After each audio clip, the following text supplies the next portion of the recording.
பகுஜன் சமாஜ் கட்சியின் தமிழ்நாடு மாநில தலைவர் அன்பு சகோதரர் ஆம்ஸ்ட்ராங் அவர்களை சமூக விரோத கும்பல் கொடூரமாக வெட்டி படுகொலை செய்த இந்த செயலை விடுதலை சிறுத்தைகள் கட்சி வன்மையாக கண்டிக்கிறது. அவர் ஏழை எளிய மக்களுக்காக தன்னை முழுமையாக ஒப்படைத்துக் கொண்டவர். புரட்சியாளர் அம்பேத்கர் அவர்களின் கொள்கை வழியில் கடந்த சில பத்தாண்டுகளாக பகுஜன் சமாஜ் கட்சியின் மாநில தலைவராக பொறுப்பேற்று சிறப்பான முறையிலே பணியாற்றி வந்தவர். பண்பாட்டு தளத்தில் அவருடைய பங்களிப்பு மகத்தானது. பௌத்தத்தை பரப்புவதே இந்த மண்ணில் சமத்துவத்தை ஏற்படுத்துவதற்கான மாற்று அரசியல் என்பதை தொடர்ந்து உயர்த்தி பிடித்தவர். தன்னுடைய குடியிருப்புக்கு அருகே, இல்லத்துக்கு அருகே ஒரு புத்த விகாரையும் புதிதாக கட்டி எழுப்பியிருக்கிறார். தமிழ்நாடு முழுவதும் அப்படி புத்த விகாரங்களை கட்டுவதற்கு பெரும் துணையாக இருந்திருக்கிறார். செல்வி மாயாவதி அம்மையாரின் நம்பிக்கைக்கு பாத்திரமாக தொடர்ந்து செயல்பட்டு வந்தவர். நாளை காலை அவர் ஆம்ஸ்ட்ராங் அவர்களின் உடலுக்கு அஞ்சலி செலுத்துவதற்கு, மரியாதை செலுத்துவதற்கு சென்னை வருகிறார். இந்த நிலையில் அவருடைய திரு உடலை பெரம்பூர் பகுதியில் உள்ள தனியார் பள்ளி ஒன்றில் பொதுமக்கள் பார்வைக்கு வைக்க உள்ளோம். தமிழக அரசு அதற்கான அனுமதியை வழங்கியிருக்கிறது. அதேபோல அவருடைய கட்சி அலுவலக வளாகத்திற்குள்ளே அவருடைய உடலை நல்லடக்கம் செய்வதற்கும் அனுமதி அளிக்க வேண்டும் என்று பகுஜன் சமாஜ் கட்சி கோரிக்கை வைத்துள்ளது. அந்த கோரிக்கையை விடுதலை சிறுத்தைகளும் வலியுறுத்துகிறது. ஆகவே தமிழக அரசு அதை பரிசீலிக்க வேண்டும்.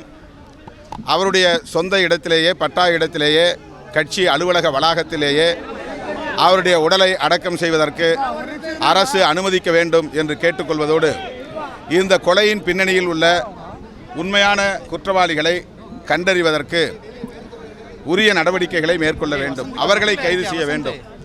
இப்போது சரணடைந்திருப்பவர்கள் உண்மையான குற்றவாளிகள் இல்லை. அந்த கொலையில் சம்பந்தப்பட்டவர்கள், அவர்களை தூண்டிவிட்டவர்கள் அனைவரும் கைது செய்யப்பட வேண்டும்.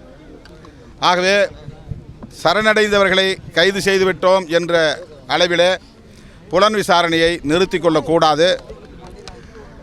பின்னணியில் இருந்தவர்கள், உண்மையில் குற்றவாளிகள் யாரோ அவர்களை கைது செய்ய வேண்டும் என்று பகுஜன் சமாஜ் கட்சி, விடுதலை சிறுத்தைகள் கட்சி மற்றும் இங்கே திரண்டிருக்கிற அமைப்புகளின் சார்பாக தமிழக அரசுக்கு கோரிக்கை வைக்கிறோம்.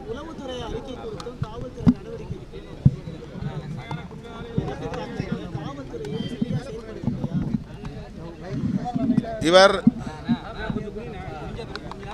பொதுமக்களுடைய பிரச்சனைக்காக பல்வேறு நடவடிக்கைகளில் பொதுமக்களுக்காக தலையிட்டிருக்கிறார். அதனால் அவருக்கு ஆங்காங்கே பகை எழுந்தது உண்டு, முன்விரோதம் உண்டு. இது போலீஸுக்கு நன்றாக தெரியும். அவருக்கு உரிய பாதுகாப்பை காவல்துறை வழங்கியிருக்க வேண்டும். அது அதிர்ச்சி அளிக்கிறது. குற்றவாளிகளை கைது செய்வதாவது அவர்கள் விழிப்பாக இருக்க வேண்டும். அதிலும் அவர்கள் அலட்சியமாக இருந்துவிடக்கூடாது என்று வலியுறுத்துகிறோம். தொடர்ந்து வழக்கறிஞர்கள் கொலை செய்யப்பட்டு வருகிறார்கள். அதை எப்படி பார்க்குறீங்க? வழக்கறிஞர்கள் பாதுகாப்பு சட்டம் இல்லாத காரணம். தமிழ்நாட்டில் தலித்துகள், தலித் இளைஞர்கள் தமிழகம் தழுவிய அளவில், குறிப்பாக தென் மாவட்டங்களில் அடுத்தடுத்து கொலை செய்யப்படுவது நீடிக்கிறது. இன்றைக்கு ஒரு அரசியல் தலைவர் அவருடைய இல்லத்தருகேயே கொல்லப்பட்டிருக்கிறார். இது காவல்துறைக்கும் தமிழ்நாடு அரசுக்கும் விடுக்கப்பட்டிருக்கிற ஒரு சவால்.